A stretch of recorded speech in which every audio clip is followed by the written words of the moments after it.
لله نحمده ونستعينه ونستغفره ونؤمن به ونتوكل عليه ونعوذ بالله من شرور أنفسنا ومن سيئات أعمالنا من يهد الله فلا مضل له ومن يضلل فلا هادي له ونشهد أن لا إله إلا الله وحده لا شريك له ونشهد أن سيدنا وسندنا وحبيبنا ومولانا محمدا عبد الله ورسوله أرسله بالحق بشيرا ونذيرا وداعيا إلى الله بإذنه وسراجا وقمرا منيرا أما بعد فقد قال الله سبحانه وتعالى في كلامه المجيد وفي فرقانه الحميد أعوذ بالله من الشيطان الرجيم بسم الله الرحمن الرحيم يا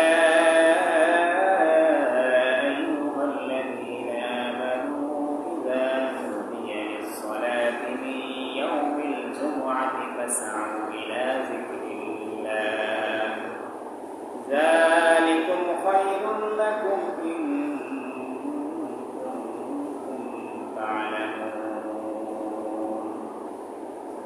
وقال الله سبحانه وتعالى في موضع آخر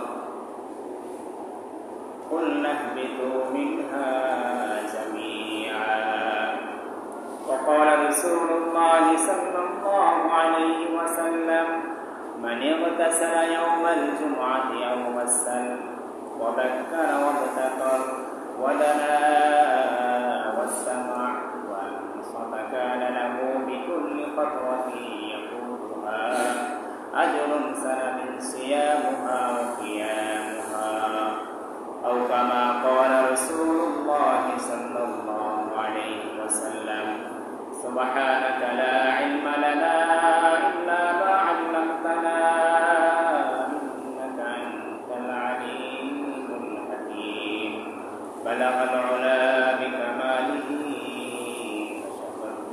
بجماله حسنت جميع خصاله صلوا عليه وآله الحمد لله মহান আল্লাহ পাক রব্বুল আলামিনের দরবারে অসংখ্য শুকরিয়া যে মহান রব্বুল আলামিন আজকে আমাদেরকে এই পবিত্র জুমার দিনে আল্লাহ পাকের মহান দুই রাকাত হুকুম দুই রাকাত নামাজ সালাম আদায় করার জন্য আল্লাহ পাক রব্বুল আলামিন আমাদেরকে এই অত্র মসজিদে আসার মতো বসার মতো তৌফিক দান করেছেন। পাশাপাশি আমলের নিয়তে ইখলাসের সহিত দিনই কিছু আলোচনা শোনা এবং আলোচনা করার তৌফিক দিয়েছেন। এই জন্য আমরা সকলে অন্তর থেকে শুকরিয়া আদায় করি আলহামদুলিল্লাহ। সম্মানিত মুসল্লিয়ানে কেরাম, আজকে আমরা এই সংক্ষিপ্ত সময়ের মধ্যে যে বিষয় নিয়ে কথা শুনব সেটা হলো জুমার দিন সম্পর্কিত। জুমার দিনের কি গুরুত্ব, জুমার দিনের কি ফজিলত এবং সপ্তাহে যে শ্রেষ্ঠ দিন জুমার দিন, এই দিন আমাদের জন্য বিশেষ বিশেষ কি কি আমল রয়েছে সংক্ষেপে আমরা এই বিষয়গুলো জানবো ইনশাআল্লাহ। মুহতারাম হাজিরিন, জুমার দিন সম্পর্কে যদি আলোচনা করতে হয় সর্বপ্রথম আমাদের জানতে হবে জুমার দিনের কেন এত ফজিলত, কেন এত গুরুত্ব, অর্থাৎ জুমার দিনের ফজিলত কি কি, গুরুত্ব কি কি, এত গুরুত্ব এবং এত ফজিলত কেন? আল্লাহ পাক রব্বুল আলামিন এই জুমার দিনের গুরুত্ব বোঝাতে গিয়ে, জুমার দিনের তাৎপর্য, জুমার দিনের ফজিলত বোঝাতে গিয়ে স্বয়ং আল্লাহ পাক রব্বুল আলামিন কোরআনের মধ্যে যে 114টা সূরা আছে এর মধ্যে অন্যতম একটা সূরাকে সূরাতুল জুমআ নামে আল্লাহ তাআলা অবতীর্ণ করেছেন। সুবহানাল্লাহ। জুমার দিনের এতটাই গুরুত্ব, এতটাই ফজিলত যে আল্লাহ পাক রব্বুল আলামিন এই জুমার নামে কোরআনের মধ্যে একটা সূরা নিয়ে এসেছেন, সূরাতুল জুমআ, যেটা মদিনাতে আল্লাহ পাক রব্বুল আলামিন অবতীর্ণ করেছিলেন। আমরা জানি নবীজির জীবনী দুই ভাগে বিভক্ত। নবুয়ত পাওয়ার পরে 40 বছর বয়সে যখন উনি নবুয়ত পেয়েছেন, 53 বছর পর্যন্ত অর্থাৎ 13 বছর উনি মক্কায় দাওয়াত দিয়েছেন। 53 থেকে নিয়ে 63 বছর, পরবর্তী 10 বছর উনি মদিনায় দাওয়াত দিয়েছেন। তো 53 বছর বয়সে যখন মদিনায় চলে যান, মদিনায় চলে যাওয়ার পরে আল্লাহ পাক রব্বুল আলামিন এই জুমাকে ইমানদার মুসলমানদের উপরে ফরজ করেছেন। এর আগে জুমা ছিল না, মক্কায় থাকা অবস্থায় জুমা ছিল না। মদিনায় যাওয়ার পরে আল্লাহ তাআলা এই সূরাতুল জুমআ নাযিল করে মুসলমানদের উপরে জুমাকে ফরজ করেন। সুবহানাল্লাহ। এবং এই সূরার মধ্যে আল্লাহ তাআলা এক আয়াতের মধ্যে বলে দিয়েছেন, ইয়া আইয়ুহাল্লাযীনা আমানু ইযা নুদিয়া লিস-সালাতি মিন ইয়াউমিল জুমআতি ফাসআউ ইলা যিকরিল্লাহ ওয়া যারুল বাই' যালিকুম খায়রুল লাকুম ইন কুনতুম তা'লামুন। আল্লাহ তাআলা বলতেছেন যে হে ঈমানদারগণ, যখন জুমার সালাতের আযান হয়ে যায়, জুমার সালাতের যখন আযান করে যায়, আল্লাহ পাকের ডাক এসে যায়, মুয়াজ্জিন যখন ডাকতে থাকে জুমার দিন, তখন তোমরা কি করবা? ফাসআউ ইলা যিকরিল্লাহ, তখন তোমরা আল্লাহ পাকের জিকিরের দিকে অতি দ্রুত আসতে থাকো। জিকিরের দিকে বলতেন মুফাসসিরিনে কেরাম এখানে ব্যাখ্যা করেছেন, অর্থাৎ জুমার সালাতের দিকে। আযান হয়ে গেছে মানে আর কোনো কাজ নেই, একমাত্র কাজ হলো জুমার সালাতে যত তাড়াতাড়ি সম্ভব অগ্রসর হয়ে যাবে। ফাসআউ ইলা যিকরিল্লাহ ওয়া যারুল বাই', এবং আল্লাহ তাআলা সরাসরি বলে দিয়েছেন যে দ্রুত মসজিদের দিকে যাও, নামাজের দিকে যাও। ফাসআউ ইলা যিকরিল্লাহ ওয়া যারুল বাই', এবং সমস্ত ধরনের ব্যবসা বাণিজ্য কাজ কারবার অফিস আদালত সব কিছু রেখে তুমি আল্লাহ পাকের পবিত্র সিজদা দেওয়ার জন্য তুমি চলে যাও। যালিকুম খায়রুল লাকুম ইন কুনতুম তা'লামুন। আর এটাই হলো তোমাদের জন্য সবচেয়ে উত্তম কাজ জুমার আযানের পরে, যদি তোমরা জানতে, যদি তোমরা বুঝতে।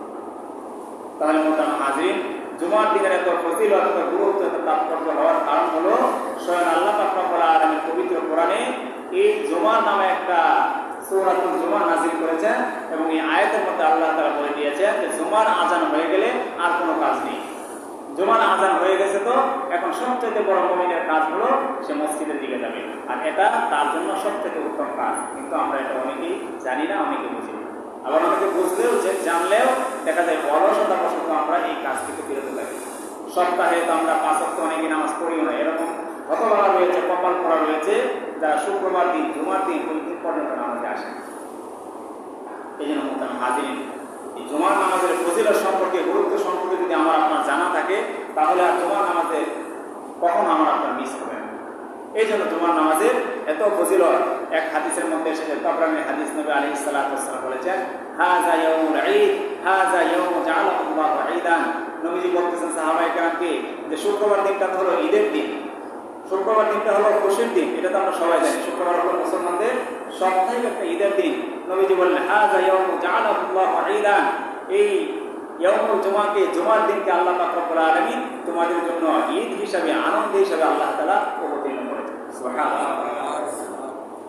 ঠিক তদ্রূপভাবে মোহতারাম হাজিরিন, আল্লাহ পাকের একটা নিয়ম হলো উনি একটা জিনিসকে আরেকটা জিনিসের উপরে প্রাধান্য দেন। ফাদ্দালা মাকানান আলা মাকান ওয়া ফাদ্দালা জামানান আলা জামান। আল্লাহ পাক রব্বুল আলামিন একটা সময়কে আরেকটা সময়ের উপরে প্রাধান্য দেন, একটা স্থানকে আরেকটা স্থানের উপরে প্রাধান্য দেন। যেরকম ভাবে আমরা দেখতে পারি সারা বছরের 365 দিনের মধ্যে সবচেয়ে উত্তম দিন হলো আরাফাতের দিন, যেদিন হাজী সাহেবরা আরাফার ময়দানে অবস্থান করেন।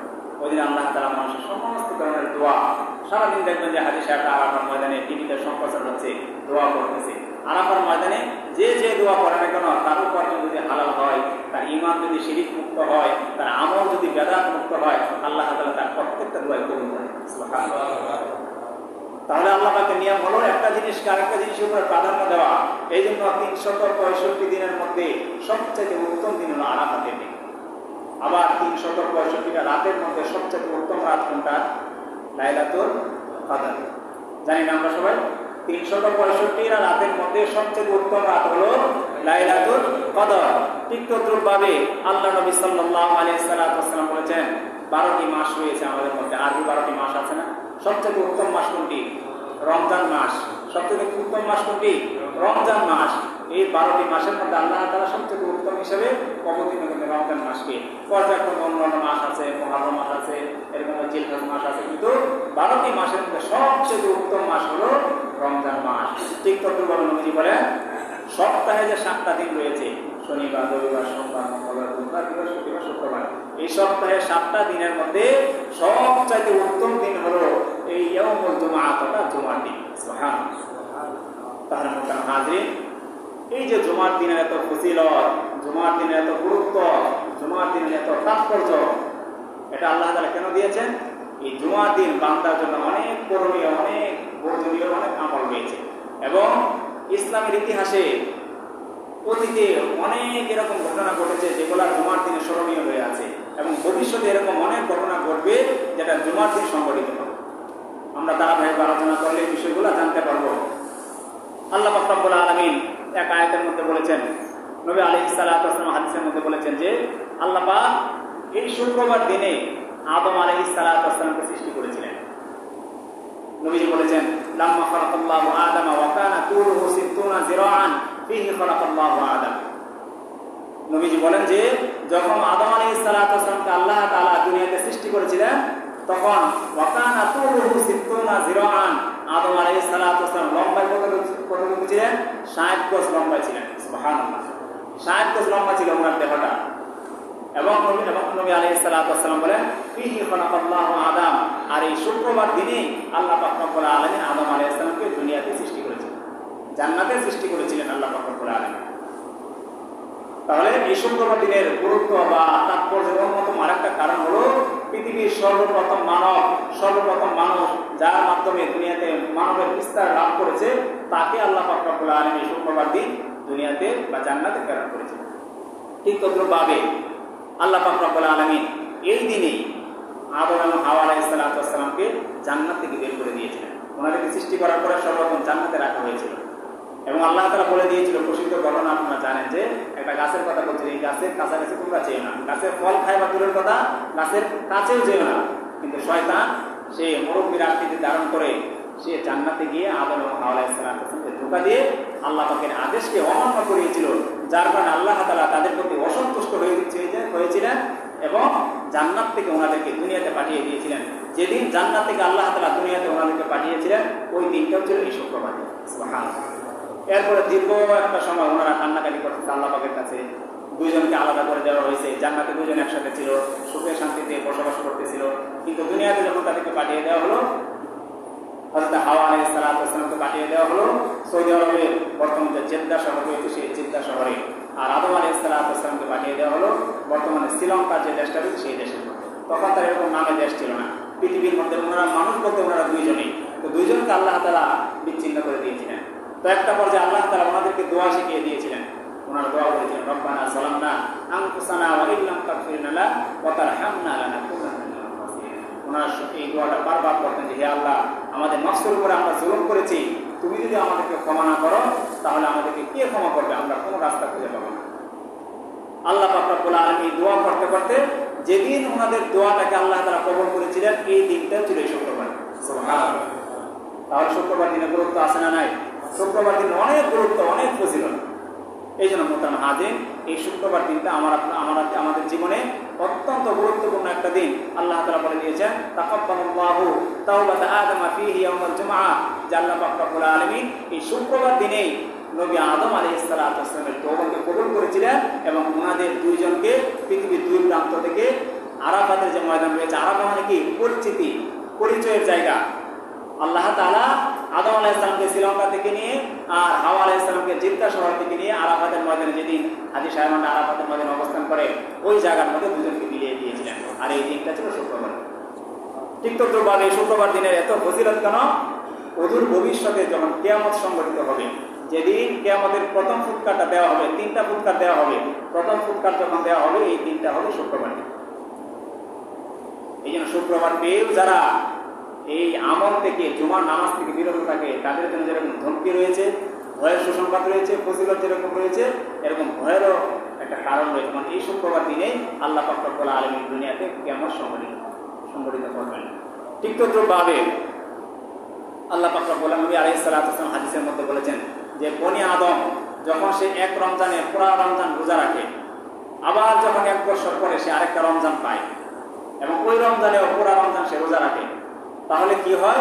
নবীজি বলেন যে এই যে 2 মধ্যবর্তী রমজানের মধ্যে 11 মাস যে গ্যাপ গেল, 11 মাস যে সগীরা গুনাহগুলো সে করেছে, আল্লাহ পাক রব্বুল আলামিন দ্বিতীয় বছর রমজানের রোজাগুলো রাখার কারণে তার 11 মাসের সমস্ত সগীরা গুনাহ মাফ করে। সুবহানাল্লাহ। শুধু তাই না, নবীজি বলেন এক উমরা থেকে আরেক উমরা, এই 2 উমরার মধ্যবর্তী সময়ের মধ্যেও বান্দা যে সগীরা গুনাহগুলো করে থাকে, দ্বিতীয়বার যখন সে উমরা করার তৌফিক হয়, উমরা করে, তখন তার প্রথম উমরা থেকে দ্বিতীয় উমরা পর্যন্ত যত সগীরা গুনাহ হয় সমস্ত সগীরা গুনাহ আল্লাহ মাফ করে দেন। সুবহানাল্লাহ। এরপর নবীজি বলেছেন এক জুমা থেকে আরেক জুমা, এক জুমা নামাজ পড়েছে কোনো বলে আমার সন্তান, আবার দেখা গেল সে দ্বিতীয় জুমা পাইল, সেই জুমার মধ্যে এসে জামাতের সাথে নামাজটা করলো। তো নবীজি বলেন যে এক জুমা থেকে আরেক জুমা পর্যন্ত যারা জুমার সালাত আদায় করে, দ্বিতীয় জুমার সালাত আদায় করার সাথে সাথে আল্লাহ তাআলা এক সপ্তাহের মধ্যে তার জীবনের সমস্ত সগীরা গুনাহগুলো আল্লাহ মাফ করে দেন। এই জন্য মোহতারাম হাজরিন, এই জুমার নামাজ এত ফজিলত, এত গুরুত্ব। শুধু তাই নয়, জুমার যেদিন আজান হয়ে যায় শুক্রবার দিন বিশেষ করে, তখন প্রতিটা জামে মসজিদের গেটে গেটে নবীজি বলেন যে ফেরেশতারা একটা রেজিস্ট্রি খাতা নিয়ে ওনারা দাঁড়িয়ে থাকে, ওনার নাম লিপিবদ্ধ করতে দেয়, কে আগে প্রবেশ করেছে, কে পরে প্রবেশ করেছে। সর্বপ্রথম যে ব্যক্তি প্রবেশ করে, নবী আলাইহিস সালাতু ওয়াস সালাম বলে, সে যদি মসজিদে প্রবেশ না করে আল্লাহ পাকের রাস্তায় একটা উট সদকা করতো, তাহলে যে পরিমাণ সওয়াব হইতো, সে সবার আগে মসজিদে প্রবেশ করার কারণে আল্লাহর রাস্তায় একটা উট দান করার সমপরিমাণ নেকি তার আমলনামায় আল্লাহ তাআলা দিয়ে দেন। এরপর দ্বিতীয় নম্বরে যে ব্যক্তি প্রবেশ করে, তার আমলনামায় একটি গরু কোরবানি করলে বা একটি গরু সদকা করলে যে পরিমাণ সওয়াব হয়, সেই পরিমাণ সওয়াব আল্লাহ তাআলা তার আমলনামায় দিয়ে দেন। 3 নম্বরে যে ব্যক্তি প্রবেশ করবে, তার আমলনামায় একটি ছাগল সদকা করার নেকি দিয়ে দেন। 4 নম্বরে যে ব্যক্তি প্রবেশ করে, তার আমলনামায় একটি মুরগি সদকা করলে যে পরিমাণ সওয়াব হয়, সেই পরিমাণ নেকি আল্লাহ তাআলা তার আমলনামায় দিয়ে দেয়। এবং সর্বশেষ 5ম নম্বরে যে ব্যক্তি প্রবেশ করে, আল্লাহ পাকের রাস্তায় একটা ডিম সদকা করলে যে পরিমাণ সওয়াব হয়তো, শুক্রবার দিন 5ম ব্যক্তির আমলনামায় সেই পরিমাণ সওয়াব আল্লাহ তাআলা দিয়ে দেন। এরপরে যখন সাধারণভাবে অন্যান্য মানুষেরা আসতে থাকে, তখন আর তাদের জন্য বিশেষ কোনো ফজিলতের কথা হাদিসের মধ্যে নেই। তবে তাদের জন্য একটা ফজিলতের কথা হলো, খুতবার আগ পর্যন্ত যারা প্রবেশ করে মসজিদের মধ্যে, ইমাম যখন খুতবা শুরু করে দেন, এর আগ পর্যন্ত যারা প্রবেশ করবে, তাদের নামগুলা, তাদের বাবার নামগুলা খাতার মধ্যে ফেরেশতারা লিপিবদ্ধ করে খুতবা চলার আগ পর্যন্ত। যখন খুতবা শুরু হয়ে যায়, এরপরে যারা আসে, আমাদের অধিকাংশ লোক কিন্তু দেখা যায় খুতবার সময় আমরা আসি, সুন্নত পড়ার সময় পাই না, কিন্তু তাদের জন্য বিশেষ কোনো ফজিলতের কথা হাদিসের মধ্যে নেই। খুতবা শুরু হয়ে গেছে, ফেরেশতারা তাদের এন্ট্রি খাতা গুছিয়ে ওনারা মুসল্লিদের সাথে খুতবা শুনতে মসজিদের মধ্যে বসে যায়। এই জন্য হাজির, এই যে জুমার দিন, শুক্রবার দিন এত ফজিলত, তাহলে এই ফজিলত আমি আপনি যদি অর্জন করতে হয়, আমাকে আপনাকে সবার আগে মসজিদে আসতে হবে, সবার আগে মসজিদে এসে উপস্থিত হতে হবে, তাহলে আমি আপনি এই নেকিগুলো অর্জন করতে পারবো।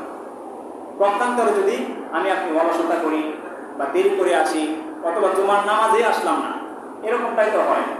এরকম অনেক ভাইয়েরা আমরা রয়েছি, বিশেষ করে ক্যাম্পে যখন জুমা ছিল না, এখন 23 সালে জুলাই মাসে দ্বিতীয় জুমা থেকে জুমা চালু হয়েছে। এর আগে 5-6 মাস জুমা এখানে ছিল না। করোনার সময় এখানে আলহামদুলিল্লাহ আপনারা যারা ছিলেন অনেকেই করোনার সাথে, ওনাদের মাধ্যমে জুমা চালু হয়েছিল, আমি এখান থেকে শুরু করছিলাম, এখন পর্যন্ত চলতেছে। তো এর আগে দেখা যেত যে কষ্ট করে আমবাগান যাওয়া লাগতো না, হাজিখান যাওয়া লাগতো, তো দেখতাম যে অধিকাংশ মানুষ যেত না, ক্যাম্পে থাকতো, কোনো কারণ ছিল না। যাদের রেস্ট ছিল 32 ঘন্টা, তাদের মধ্যে অনেকে জুমার নামাজে অংশগ্রহণ করতো না। এরপরে বাধ্য হয়ে করোনার মৌসুম চলতেছিল, সবকিছু পরিস্থিতি মিলিয়ে এখানে জুমা চালু করেছিল। তো এখন থেকে দেখা যায় যে আলহামদুলিল্লাহ অনেকে জুমার মধ্যে শরীর হয়। তাহলে আমার বলার উদ্দেশ্য হলো যে জুমার নামাজের বা জুমার দিনে এত ফজিলত, এত গুরুত্ব জানার পরেও যদি আমি আপনি জুমার নামাজে অংশগ্রহণ না করি, তাহলে কিন্তু তাদের জন্য ভয়ঙ্কর কথা হাদিসের মধ্যে এসেছে। নবী আলাইহিস সালাতু ওয়াস সালাম বলেছেন, মান তারাকা সালাসাতা জুমুইন তাহাউনান তাবাআল্লাহু আলা কলবিহি মাহরান। নবী আলাইহিস সালাতু ওয়াস সালাম বলেন, কোন ব্যক্তি যখন অলসতা বশত একাধারে 3টা জুমা ছেড়ে দেয়, অহেতুক কোনো কারণ ছাড়া অলসতা করে, অবহেলা করে, নবীজি বলেন তাবাআল্লাহু আলা কলবিহি মাহরান, আল্লাহ পাক রব্বুল আলামিন তার অন্তরের মধ্যে মোহর মেরে দেয়, তার অন্তরটাকে সিলগালা করে। তার মানে হলো কোন মুমিনের অন্তরে যখন আল্লাহ তাআলা মোহর মেরে দেয় বা সিলগালা করে দেয়, সিলগালা মানে কি, একটা বিষয়কে, একটা দরখাস্তকে সিল দেওয়ার মাধ্যমে এটাকে সম্পূর্ণ জায়েজ করে দেওয়া হলো বা এটাকে পাশ করা হলো। ঠিক তদ্রুপভাবে কোনো ব্যক্তি যখন একাধারে কোনো কারণ ছাড়া, কারণ থাকলে ভিন্ন কথা, সে অসুস্থ বা সে মরুভূমিতে রয়েছে বা এরকম কোনো মুসাফির রয়েছে, সে দেখা গেল কয়েকটা জমা মিস হয়ে গেছে, তার জন্য ভিন্ন কথা। কিন্তু কোনো ব্যক্তি বাসায় রইল, বাড়িতে রইল, কোনো কারণ ছাড়া সে একাধারে 3টা জমা মিস করলো, নবীজি বলেন তবা আল্লাহু আলা কলবিহি মাহরান, আল্লাহ পাক রব্বুল আলামিন তার অন্তরের মধ্যে মোহর মেরে দেয়, মানে তার অন্তরের মধ্যে তখন আর হেদায়েত প্রবেশ করে। আর যে অন্তরের মধ্যে হেদায়েত প্রবেশ করবে না, সেখানে শয়তানের বাসা বাঁধবে। তখন তার ভালো কথা শুনতে ভালো লাগবে না, ভালো কাজ করতে ভালো লাগবে না, ভালো কথা বলতে ভালো লাগবে না, খারাপ সবকিছু তার কাছে ভালো লাগবে, কিন্তু ভালো সবকিছু তার কাছে খারাপে পরিণত হবে। তার মানে আল্লাহ তার প্রতি যে একটা হেদায়েতের দৃষ্টি ছিল, এই হেদায়েতের দৃষ্টি আল্লাহ তার কাছ থেকে উঠিয়ে নিয়েছে, তাকে গুনাহের মধ্যে গুমরাহের মধ্যে ডুবিয়ে দিয়েছে। এবং নবীজি আরেক হাদিসের মধ্যে বলেছেন, মুসলিম শরীফের বর্ণনার মধ্যে এসে নবীজি বলেন যে তোমরা হয়তো অলসতা বন্ধ করবে, নয়তো আল্লাহ তাআলা তোমাদের অন্তরে চিরতরে মোহর মেরে দিবেন। 2টা কথা, হয়তো অলসতা বন্ধ করে জুমার নামাজে শরীক হতে হবে, অন্যথায় যদি অলসতা করো তোমাদের অন্তরের মধ্যে আল্লাহ তাআলা হেদায়েতের পরিবর্তে গুমরাহি ঢেলে দিবেন। এই জন্য মোহতারাম হাজিরিন, এই যে পিছনে আমরা একটা ফজিলতের কথা বললাম, জুমার নামাজে এই ফজিলত, ওই ফজিলত, জুমার দিনের এই ফজিলত, পক্ষান্তরে যারা নামাজ পড়বে না তাদের জন্য এই ভয়ঙ্কর হুমকির কথা এসেছে। জুমার দিনে আমাদের জন্য কিছু করণীয় আমল রয়েছে, প্রায় 10-12টা আমল রয়েছে, সংক্ষেপে আপনাদের বলি। সর্বপ্রথম জুমার দিন করণীয় হলো, জুমার দিন ফজরের নামাজটা জামাতের সহিত আদায় করার জন্য চেষ্টা করা, এবং ওই দিন সকাল সকাল ঘুম থেকে ওঠা। সকাল সকাল ঘুম থেকে উঠে আগে ভাগে গোসল করে পবিত্র হয়ে নিজের কাছে যে উত্তম পোশাকটা রয়েছে, ভালো পোশাক বা নতুন পোশাক পরিধান করতে হবে এরকম জরুরি না। আমার আপনার দেখা যায় 5টা 7টা বা 10টা পোশাক থাকে, এর মধ্যে দেখতে হবে সবচেয়ে উত্তম পোশাক কোনটা এবং ইসলামিক পোশাক কোনটা, ওইটা পরিধান করে মসজিদে আসার জন্য চেষ্টা করা।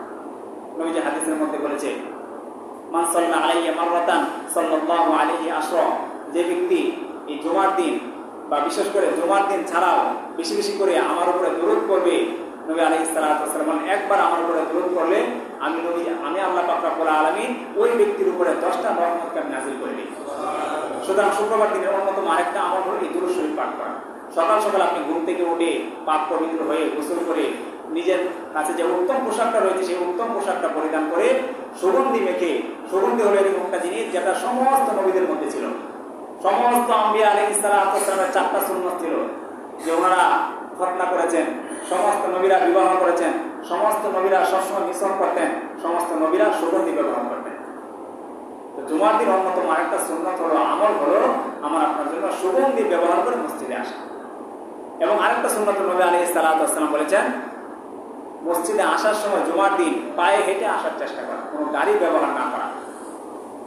এতে করে কি হবে, ফজিলতের কথা একটু পরে আসতেছে। জুমার দিন সর্বপ্রথম কাজ হলো সেই ফজরের সময় জামাতের সাথে নামাজটা পড়া, সকালে গোসল করে উত্তম পোশাক পরিধান করে সুগন্ধি মেখে পায়ে হেঁটে মসজিদে আসা।